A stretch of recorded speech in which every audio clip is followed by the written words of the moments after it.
On today's show, we will talk about God's love. And February is American Heart Month, so we will also be talking with Dr. Greg Sweeney about our physical heart health.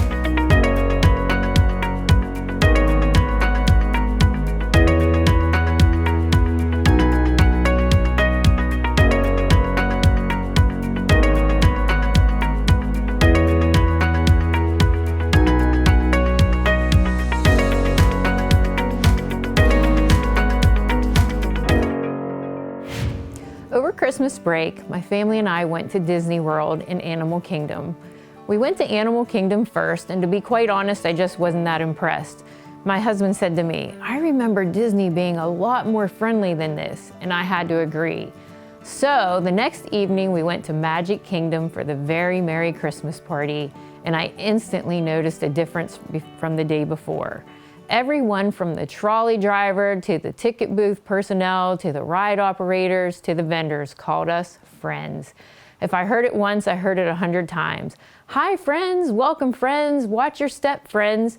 And it felt so nice and so personal. They went out of their way to, quite frankly, be our friends for the evening, and they knew nothing about us. On the flip side, while I was on this trip, gone from work, my friends called me just to say they were thinking about me. Nothing rehearsed about that call. They do know me, and despite all they truly know about me, still call me a friend. And maybe if they knew everything, they might not want to be my friend. But there is a love and a camaraderie that covers my mistakes and occasional bad attitude with love and friendship. And it felt nice to get that call. John 15:12-17 speaks of another friend, one who sees straight through me, knows my heart and my every thought. And he knows me far better than anyone ever could, and he also calls me his friend. In the book of Job, he calls God a friend in his tent. The friend that called Job and his friends out, and with love and correction restored friendships amongst them, and most importantly with him. As I was reflecting back on that trip to Magic Kingdom, a song by Torrin Wells came on the radio and summed up my relationship and friendship with God. And when I listened to that song and thought about the words, it made me so grateful for the friend above all friends who truly knows me and, quite frankly, loves me anyway. The lyrics go like this: "I'm fully known and loved by you. You won't let go no matter what I do. And it's not one or the other, it's hard truth and ridiculous grace to be known, fully known, and loved by you." And when we come back, just three ladies with big opinions, always backed with a biblical standpoint. So hey, let's talk about it. This segment is brought to you by Harry's Construction, whose motto is, "If you can dream it, we can create it."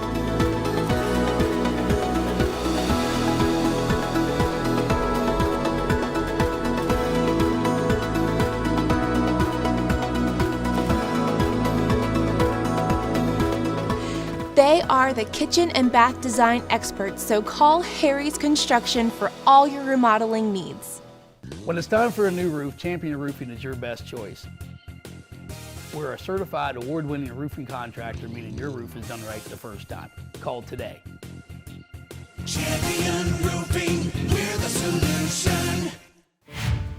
So today we are going to discuss a subject that I feel has great magnitude. And I'm just going to start us off with this, that I just actually looked this up seconds before I walked in here to film this show, but I have to say it.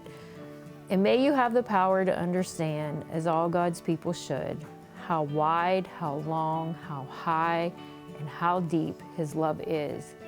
May you experience the love of Christ, though it is too great to understand fully. Then you will be made complete with all the fullness of life and power that comes from God." It almost gives me chills on the back of my neck. Isn't it? It is. Love 3:18 to be it. exact. Love it. So we're never going to fully understand it, but my goodness, the magnitude. Yeah. It just makes me want to sit here in silence, actually. He's so big. Yes. So big, and yet, And yet. he loves me. Yes. And me. Yeah. And it's undeserving. Like Oh, we can't do yeah. enough to earn it, and we can't do enough to take it away. Yeah. And Right. I think Yeah. I'm just in awe over that whole Yeah, aspect. I actually wrote on here, nothing can separate us from it. No. Although we will not fully understand it and we don't deserve it, we can't earn it, it's always there, and it's a free gift to us just to receive. Because I want my love to be free, but no, we have strings attached to everything. Everything. Everything. Everything. The only one that because I was trying to think about this, what can you compare God's love to? 'Cause really, and there's nothing. But the closest thing I could compare it to is my love for my kids. Because to me, there are no strings attached with that love. Like, they can treat me like crap, as they often do at times. But I love them. I love them. Like, know what?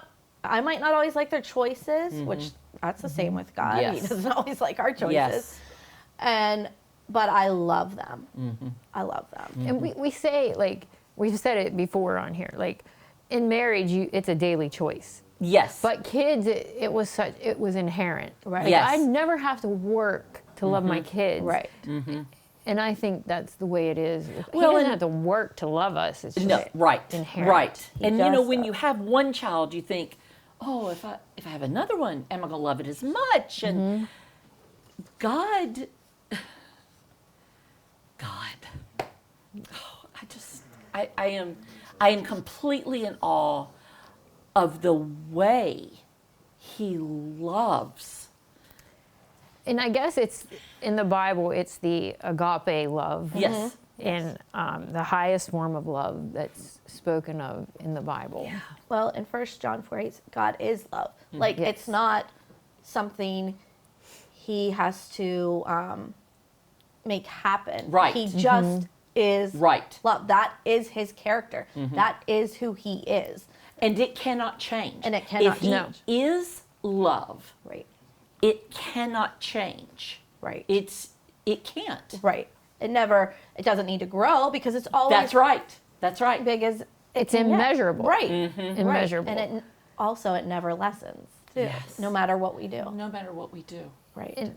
And I feel like to really like, you can't even wrap your brain around it. You And can't. we can't even really express it in that magnitude. But I do see it every single day that I get out that Bible and I read of how he just covers everything that mankind throws at him, and he Yes. covers it in love every single time. And I look at the Israelites over, over, and over, Yeah. and over. And that's exactly the way we are. Yes. Right. How great is God's love for us? And I always, find it so amazing to think that he would have still sent his son to die on the cross for if it was just for me. Like Yeah. that, Right. if it was just Yeah. one person, Yeah. he would have still done it One person, one single person. because that's how great his love Yes. Yeah. is. Yeah. And that was his plan from the beginning.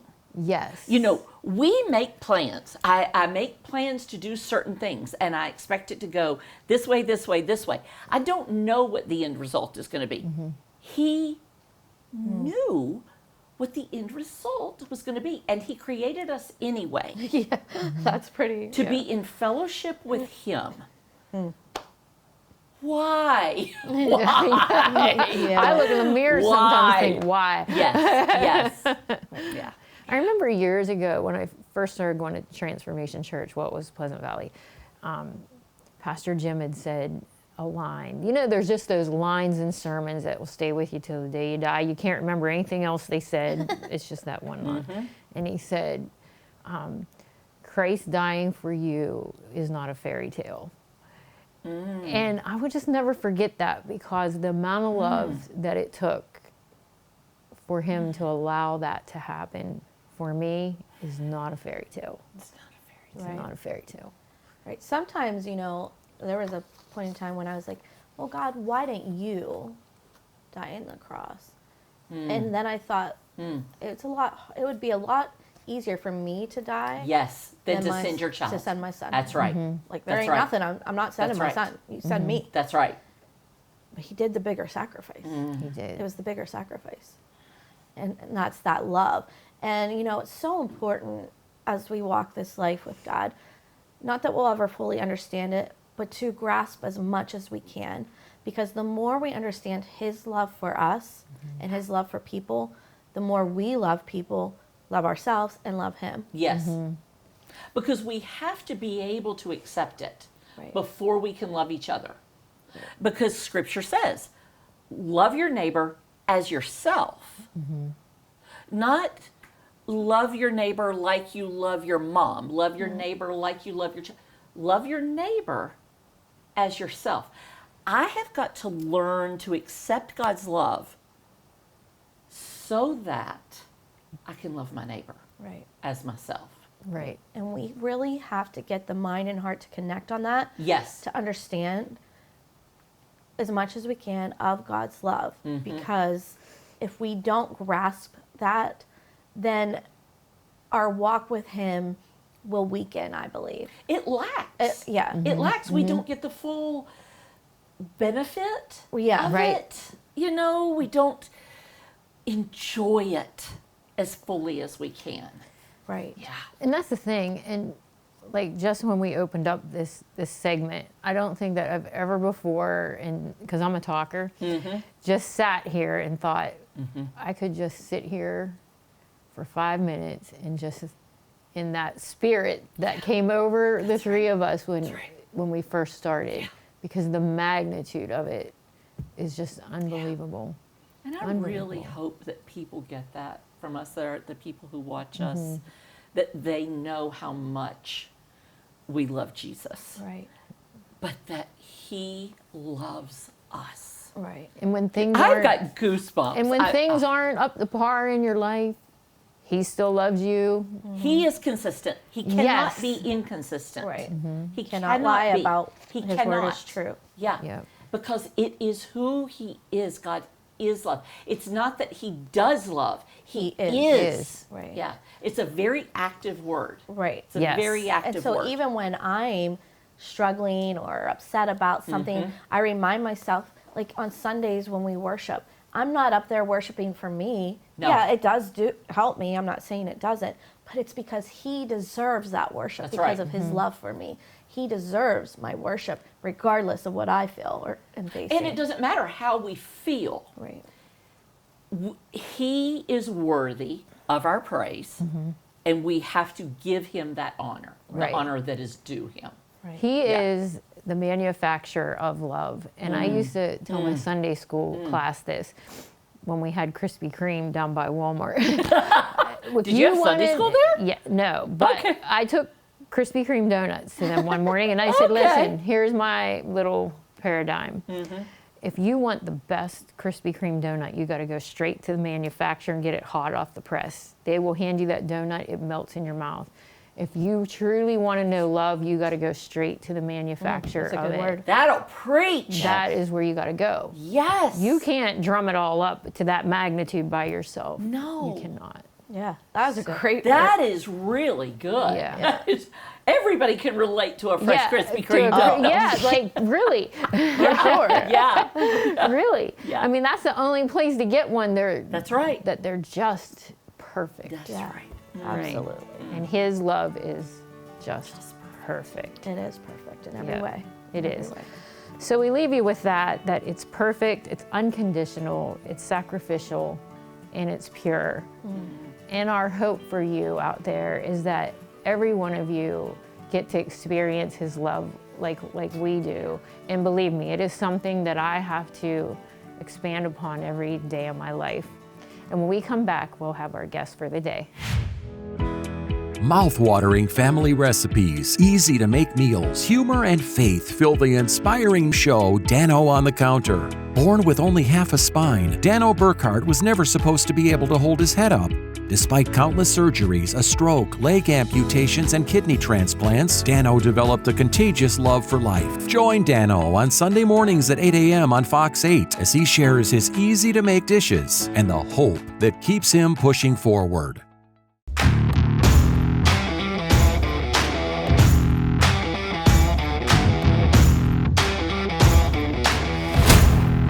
Impact Productions, a multi-layer technology company providing on-site, online, and in-studio video services.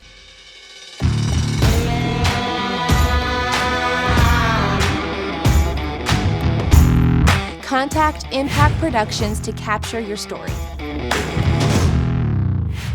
So today we have Dr. Greg Sweeney with us. Thank you so much for being here.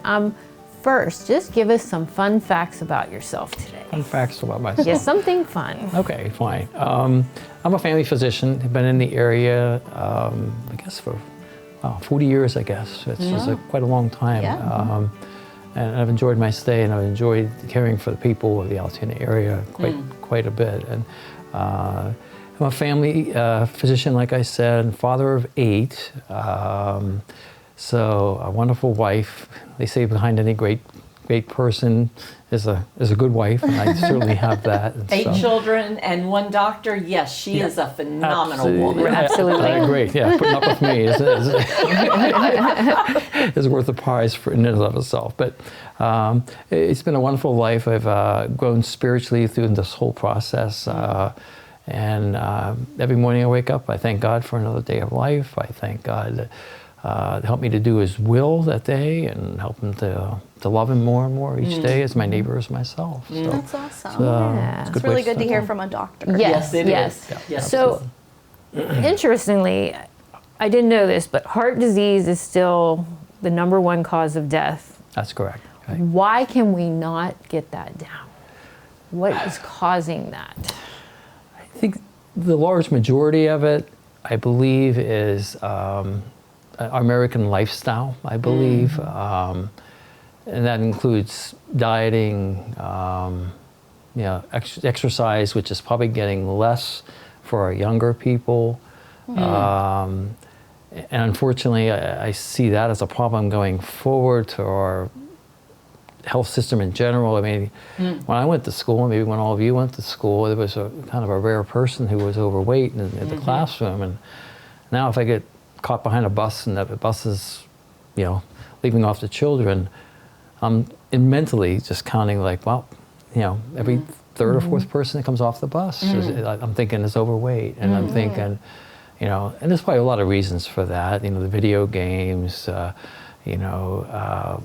just lack of exercise in general, eating habits, fast foods. Well, even I feel like some of the food has really changed, even at the grocery stores, of what's in it. Sure. Back from like the 70s and 80s, and what they put in food is a lot different. There's a lot of fattening foods out there. Let's face it. I mean, the carbohydrates is probably one of the bigger things that we run into.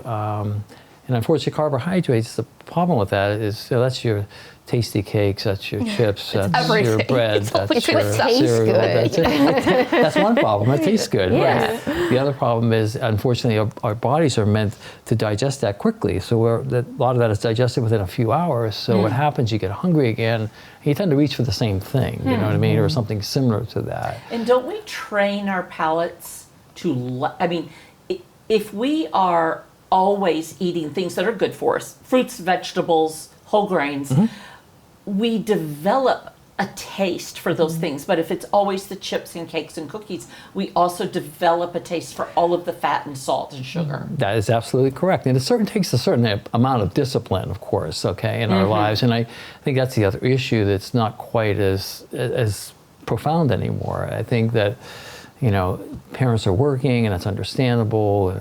The kids are left to their own devices sometimes, and so they don't always make the wise choices. I didn't make a wise choices when I was young as well.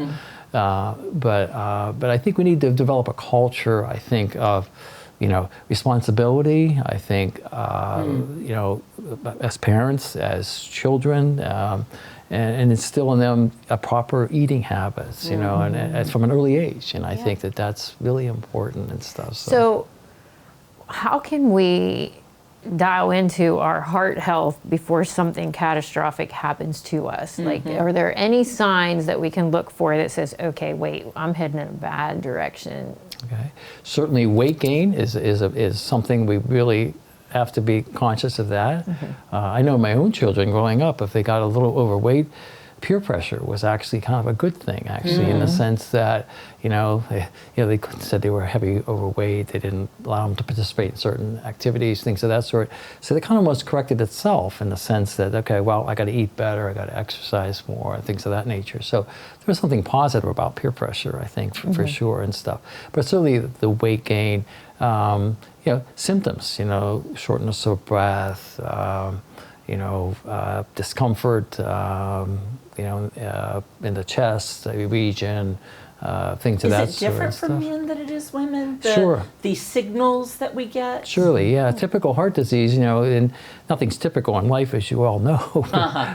But typically it would start like what they call retrosternal, behind the chest, behind the breastbone here, and would radiate down the arm, and shortness of breath, sweating, and like an elephant on your chest, that sort of thing would be a typical symptoms. But in women, unfortunately, they don't have those symptoms. It could be something as simple as jaw pain or like back pain. So, and you just have to be, as a physician, just be aware of that. And so, So are you saying men will more have symptoms that show more up, typical symptoms, but women may not? That's correct. That is absolutely correct. Yes. So, and they can present differently. I've had women that they just come in with shortness of breath, and that's always a trigger in my mind. I mean, it doesn't have to be the chest pain. That it could be asthma, it could be reflux disease. And then that's what kind of experience kind of kicks in a little bit, and it tells you like, okay, well, it seems like something a little different, and so it needs further workup.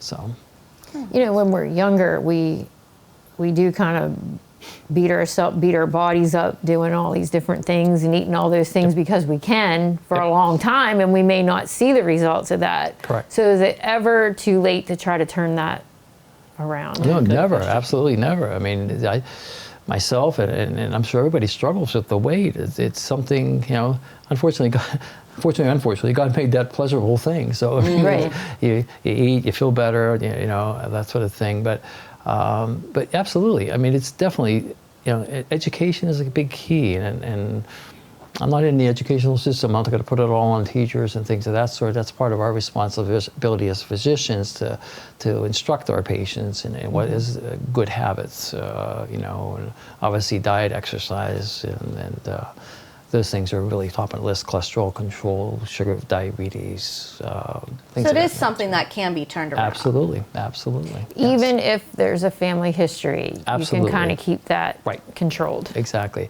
My rule of thumb is something like this. So family history, that's something you can't control. You're born with that. You can't change your genetics. A lot of people have tried, but this doesn't seem to work, unfortunately. But the things we can control is diabetes, high blood pressure, high cholesterol, the exercise, watching our weight. All these things are all fixable. We can definitely do something about that. And so I try to encourage our patients to get involved, and it doesn't take much. It takes one step in front of the other to get started, obviously, with the exercise. And that's the hardest step, is the first one, right? So after that, you kind of just, it's actually self-feeding. If you start to exercise, it releases these hormones in our brain called endorphins and enkephalins. And I don't know if any of you exercise, but it makes you feel good about yourself. It makes you feel happier. It makes you feel, secure, whatever. But that's one of the main things. And so, and also the eating times. Okay, so a lot of times people will eat, late before bed, or they'll eat between meals, or they'll not choose like a fruit or vegetable in between meals if they get hungry. Those are all behaviors, and it takes time to kind of overcome something we've grown up with, right along, and let's face it, change is difficult for people. So we try to take one thing at a time, maybe, and just try to work on one area at a time. I like that. Just doing one thing at a time. One thing, too, that I would mention that is frustrating is it is cheaper to buy the bad food than it is the good food. And that's hard. It's very hard. Very difficult. But what I hear you saying is be proactive for yourself. Right. Yeah. Exactly. Yes. Be proactive for yourself. Right. Exactly. And The information is out there. Yes, it is. Yeah. Right. Exactly. Yep. And it's difficult. I see it through different eyes, because I see people at the end state sometimes. What's happened over all these maybe not so good choices over the years, and so, and Yeah, so that's why I get pretty passionate about Sure. change. You know what I mean? One which is step at a difficult. time. Right, Yes. right, Yep. exactly. Well, thank you so much for Thank that you, Dr. advice. Sweeney. No, my Yes, pleasure. Thank you for you. having me. I appreciate it much. So. And there you have Thank it. Take these little nuggets that he's given you today, and it's never too late to start and turn the direction around. And when we come back, we will have your tip for the day. For generations, Dick's Home Care has been providing the best equipment and service for patient care at home. Breathe easier with oxygen from Dick's Home Care. Oxygen concentrators give you a continuous oxygen supply at home. Oxygen cylinders supply oxygen without power. And portable oxygen frees you to go. Dick's Home Care technicians will set your oxygen up and make sure you know how to use it. Call the leader in home medical equipment, Dick's Home Care.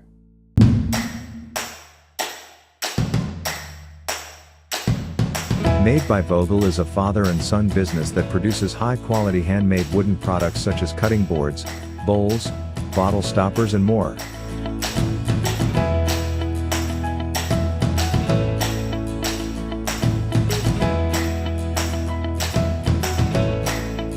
Products for sale can be found on their Etsy site or in downtown Altoona at the Clay Cup. You can't go wrong buying from Made by Vogel.